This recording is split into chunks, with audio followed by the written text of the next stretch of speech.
Hello friend, welcome back to my channel Ramla ব্লগে। আশা করি তোমরা সবাই ভালো আছো, আমিও ভালো আছি। আজ অনেক সকালে ঘুম থেকে উঠে গেছি, কারণ বাপের বাড়ি যাওয়ার কথা। কারণ বাপের বাড়ি, যে কোনো মেয়ের বাপের বাড়ির কথা শুনলে আনন্দে আধখানা হয়ে পড়ে, তাই আমারও সেটা হচ্ছিল। তাই এমনিও আমি 1 মাস পর পরই যাই, কিন্তু তোমাদের দাদাভাই বাড়ি এসেছিলো, তার জন্য ওকে নিয়ে যেতে হবে।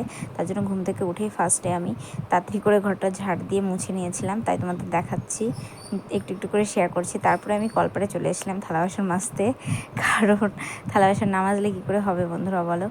আর তারপরে মা এদিকে বিড়ি বাজছিল বসে বসে, আমার বেবিটা তখন ঘুমোচ্ছিল। যাই হোক, বেবি ওঠার আগে আমি তাড়াতাড়ি করে কাজগুলো সেরে রাখতে হবে, উঠে গেলে আর কিছু হবে না।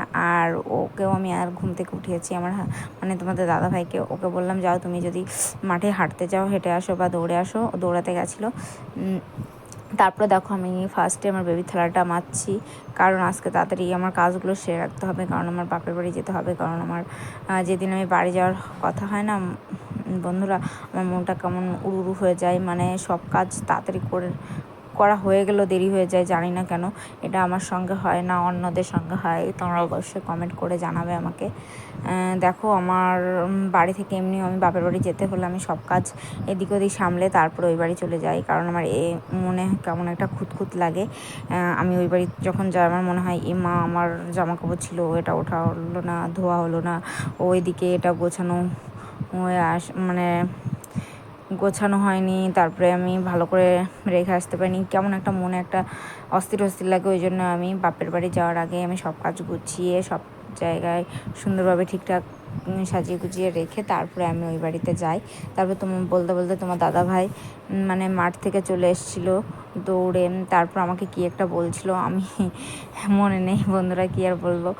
যাই হোক, দেখো ওর সঙ্গে কথা বলছিলাম তুমি, হ্যাঁ মনে পড়েছে, ওকে বলছিলাম তুমি একটু দেখো বেবি যদি উঠে যায় ঘরে গিয়ে দেখতে পারো, কিন্তু ও যদি আবার উঠে বসে কাঁদতে থাকে। বলছে ঠিক আছে। তার জন্য দেখো আমার থালা বাসনগুলো মাজা হয়ে গেছিলো, তার জন্য এখন আমার ধুতে হবে। আর এমনি যেন বন্ধুরা কি জানি না, ও তোমার দাদা ভাই বাড়ি আসলে এত থালা বাসন কী করে হয়, আমি তো কিছু মানে এক্সট্রা ইউজ করি না, আর ও যেটা পায় সেটাই খাওয়া শুরু করে দেয়, তার জন্যে এত হয়ে গেছিলো। তাই আমি দেখো তাড়াতাড়ি করে গামলাগুলো ধুয়ে নিচ্ছি। তারপরে আমার শাশুড়িমা বলছে আমার বিড়ি বাঁধা আর অল্প পাতা আছে। আমি বলছি ঠিক আছে, তাহলে তুমি যা যা আছে পুজো দেওয়া স্নান করা করে নাও। তারপরে শাশুড়ি ব্রাশ করলো, করে তারপর মুখটা ধুয়ে নিল, কারণ আমার বেবি আবার উঠে গেছিলো, তোমাদের দাদাভাই সামলাতে না পেরে মাকে ডাকছিল। তারপরে মা একটু আবার চলে গেছে, গিয়ে দেখো আমি থালাগুলো ধুতে থাকছি। এবার আমি মাকে বলছি থাক, তোমরা তো ধরা লাগবে না, ওই সামলে নেবে। তারপরে মা আবার ওদিকে চলে গেল, জানি না কী করতে গেল। এবার আমি ভাবছি থালা বাসনগুলো ধুয়ে টুয়ে নিয়ে তাড়াতাড়ি করে জামা টামা ছেড়ে যা কিছু একটা টিফিন করে নেবো, করে টুরে নিয়ে আবার যেতে হবে। তোমার দাদাভাইকে বললাম কি বেবিকে একটু ওখানে বসিয়ে রাখো, একটু তুমি ব্রাশটা করে নাও, যেহেতু ও ব্রাশটা করে তাড়াতাড়ি চলে গেল আবার বেবির কাছে। তারপরে মাও তাড়াতাড়ি করছে, বা কারণ বেবিকে মানে আমার হাজব্যান্ড বেশিক্ষণ রাখতে পারে না। যাই হোক, মার কাছে ভালো থাকে। আর দেখো বন্ধুরা কতটা থালা বাসন জমে গেছে, হেব্বি রাগ হচ্ছিলো, কারণ এত থালা বাসন না ধুতে ধুতে মশাও কামড়ায়, সব কিছু কামড়ায়, কী আর করবো বলো। তাও তো ধুতে হবে। আর প্রতিদিন প্রেশার কুকারটাও ধুতে হয়, কারণ বেবির রান্না করতে হয়। ও আবার কদিন খাচ্ছে না ঠিক মতো, যায় না ওর কী হয়েছে, মনটা ভালো লাগছে না বলো, বাচ্চারা না খেলে কেমন লাগে। আর মাও এদিকে কি পাতা এনে আবার খেতে লাগলো ধুয়ে, আমি বুঝতে পারলাম না। যাই হোক, মা এখন মনে হয় স্নান করবে তাড়াতাড়ি করে, ওই জন্য আমি কলপাটটা ধুয়ে নিচ্ছি ঝপঝপ করে, পরিষ্কার করতে হবে, কারণ মা স্নান টান করবে এখানে, তারপরে পুজোর থালা বাসন মাজবে। এখানে যদি এঁঠো পড়ে থাকে কেমন একটা হয় বলো বন্ধুরা, পরিষ্কার জায়গায় যদি পুজো আসার থালা বাসন মাজা না হয় কেমন লাগে বলো। এটা তো আমার একদম ভালো লাগে না, তোমাদের কেমন লাগে তোমরা অবশ্যই কমেন্টের মাধ্যমে জানাবে। তারপর দেখো আমি তাড়াতাড়ি করে ধুয়ে নিচ্ছি, কারণ আজকেও মেঘলা মেঘলা দিন, জানি না বিকালে হয়তো বৃষ্টি হতে পারে, বৃষ্টির আর কোনো নেই, ঠিক আগামাতা নেই। যাই হোক, মা সকালবেলা একটু নাইটি পরে দেখো মা কাপড়টা ছেড়ে নিচ্ছে, কারণ মা এইভাবেই তাড়াতাড়ি করে স্নানটা করে নেয়, বয়স হয়ে গেছে তো ওই জন্য বেশি কি মানে বাথরুমে যায় না, কলপারে বসে স্নানটা করে নেয়। তাই আমি দেখো তাড়াতাড়ি করে বালতি ধুয়ে নিচ্ছিলাম। আর বন্ধুরা যেন আমি যত ভাবি কলপারে মটিং ধরাবো, এই করবো ওই করবো, কিন্তু কিছুতেই কাজ হয় না।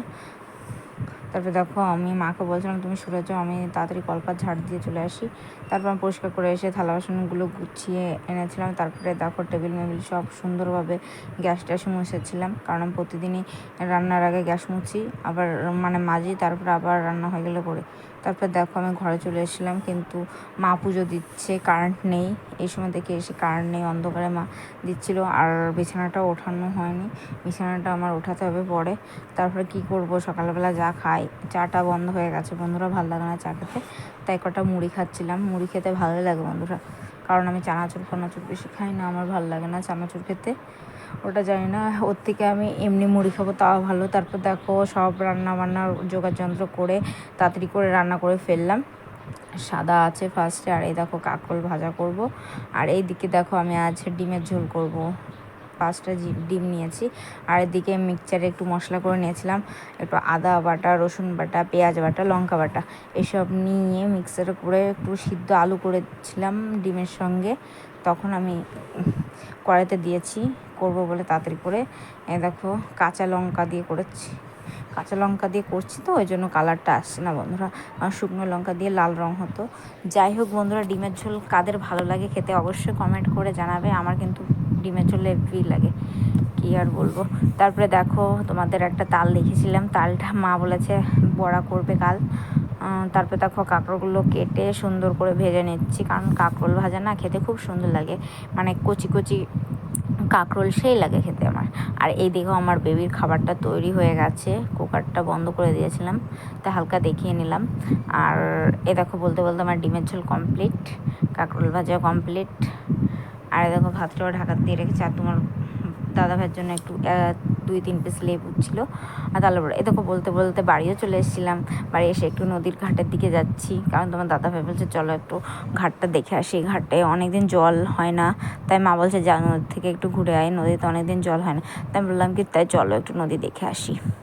দেখো নদীতে কত সুন্দর জল হয়েছে বন্ধুরা, হেভি লাগে। এই কত জানো না বন্ধুরা, ছোটোবেলায় এই নদীটা মানে স্নান করা ছিল না, এরকম পাকা ছিল না, কত মানে কাদা মাদা ছিল, উঁচু নিচু, সেখানে এসে স্নান করেছি, সাঁতার কেটেছি কলা গাছ নিয়ে, কি আর বলবো। আজ দেখো কতটা পাকা হয়ে গেছে, আর এখন কেউ স্নান করতে আসে না। মানুষ বলে না যখন ভালো হয়ে যায় তখন ইউজ করে না, যখন খারাপ থাকে সবাই ইউজ করে, প্রতিটা জিনিস এরকমই। তাই দেখো আমি একটু জলে হালকা হালকাভাবে পাটা ডুবাছিলাম, হেভি ভালো লাগছিলো, আবার বৃষ্টিও পড়ছিল, ওই জন্য আমি ছাতা মাথায় নিয়ে এসেছি। কি ভালো লাগে না বন্ধুরা। আর এখন স্নানও করে না, কত সুন্দর, আমার মনে হয় কি আমি এখানে এখনই স্নান করি, কী আর করবো বলো, আর কত স্নান করেছি মনে পড়ে। আর মানে প্রচুর পরিমাণে কচুরিপানা হয়েছে বন্ধুরা, তার জন্যই মনে হয় লোকেরা এখন স্নান করে না। আর আশেপাশে ওই যে পাট জাগ দিয়েছে, সবাই বলে না নদীতে এখন পাটের গন্ধ, পাট জাগ দিলে গন্ধ হয়, সেই জন্য মানে স্নান করে না। অবশ্যই এখানে শেষ করলাম, যদি ভালো লাগে অবশ্যই লাইক কমেন্ট শেয়ার সাবস্ক্রাইব করে দিও। বাই বাই, টাটা, তোমরা ভালো থেকো সুস্থ থেকো, আবার পরের ব্লগে